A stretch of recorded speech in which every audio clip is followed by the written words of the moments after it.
Halo Sobat Ekonomi, jumpa lagi bersama Kak Kevin dalam video pembahasan prediksi OSNP Ekonomi tahun 2025.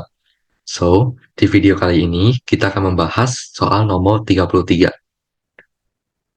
Oke, dikarenakan konsumen bisa mensubstitusi ya, untuk barang-barang yang harganya telah naik kemudian disubstitusi dengan mengonsumsi barang dengan harga yang lebih murah. Maka bagaimana efeknya? Oke, ini biasanya kalau kita lihat di pilihannya, ini terkait dengan indeks inflasi.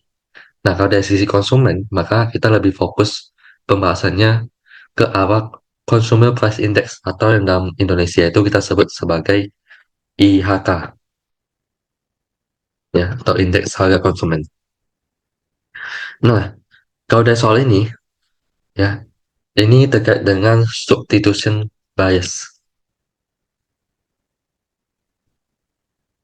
Ya, jadi dalam perhitungan IHK, sebenarnya kan indeks ini telah mempunyai suatu format atau struktur yang kita katakan dia sifatnya itu tetap. Jadi misalkan untuk perhitungan IHK di suatu daerah, itu kan hasil perkalian dari harga suatu barang dikalikan dengan jumlah yang dikonsumsi oleh suatu masyarakat. Ya misalkan untuk beras, ya ini udah fix nih misalkan, ya misalkan udah fix merek A, ya.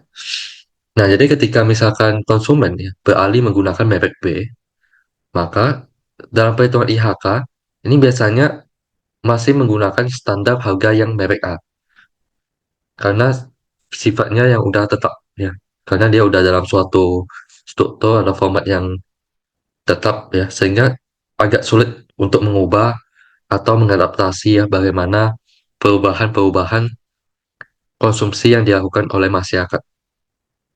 Jadi meskipun nantinya masyarakat beralih mengonsumsi merek yang B atau mungkin merek C dan seterusnya, namun kemungkinan yang akan dicatat dalam IHK itu adalah menggunakan standar yang merek A. Nah, dalam kasus ini, ya, ketika konsumen, misalkan merek A nih, beras merek A ternyata mengalami peningkatan harga, kemudian konsumen beralih, substitusi membeli beras merek B atau mungkin merek C yang harganya lebih murah.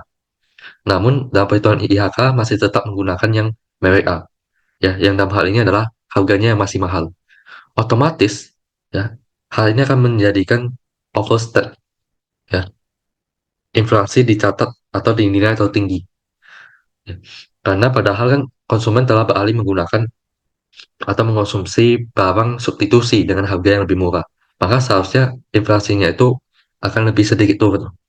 Namun karena tetap menggunakan harga awal, harga tanda yang telah ditetapkan dalam IHK-nya atau Consumer Price Index-nya, sehingga hal ini akan overstat, yang menyebabkan Consumer Price Index-nya overstat inflation. Jadi jawaban tepat untuk soal nomor 33 ini adalah yang A.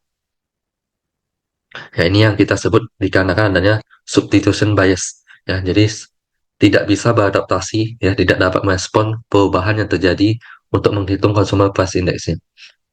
Oke, sekian pembahasan untuk soal nomor 33. Kita jumpa lagi di pembahasan soal-soal berikutnya.